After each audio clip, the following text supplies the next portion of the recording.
दोस्तों क्या आपको पता है कि आफ्टर और हैविंग दोनों में एक चीज कॉमन है।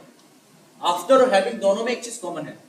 दोनों में से कॉमन चीज क्या है? वो है के बाद। आफ्टर का मतलब भी के बाद होता है और हैविंग का मतलब भी के बाद होता है। लेकिन चलिए इसके ऊपर एक फैक्ट बताते हैं आप लोगों को कि आखिर ये दोनों में ये चीज कॉमन कैसे है।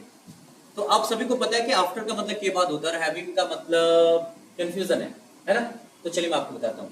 एक चीज हमेशा ध्यान रखिएगा कि जब भी आफ्टर लिखो ना और उसके बाद जब कोई वर्ब लिखो तो वर्ब आपका क्या होगा? फोर्थ फॉर्म में।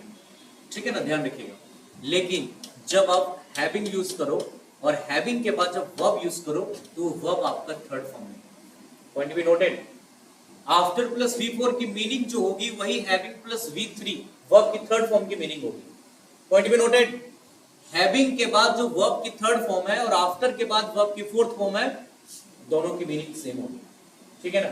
चलिए कैसे मैं आपको समझाता हूं। अगर मैंने ये कहा कि आफ्टर ईटिंग, इसका मतलब क्या हुआ? खाने के बाद। इसी चीज को मैं क्या लिख सकता हूं? Having eaten. इसका भी मतलब क्या हुआ? खाने के बाद। ये दोनों की मीनिंग क्या हो जाएगी दोस्तों? खाने के बाद। तो दोस्तों ध्यान रखिएगा, एक जबरदस्त फैक्ट मैं आपको दे रहा था यहाँ पे कि आफ्टर के बाद जब वर्ब आएगा तो वर्ब की फोर्थ फॉर्म और हैविंग आएगा तो हैविंग के बाद वर्ब की थर्ड फॉर्म और दोनों की मीनिंग क्या होगी?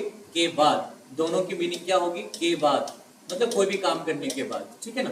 That is the point.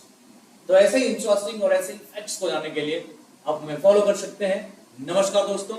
और दूसरी चीज, जो भी आपको किसी टॉपिक के ऊपर अगर आपको वीडियो चाहिए तो कमेंट बॉक्स में जरूर बताइए। Thank you.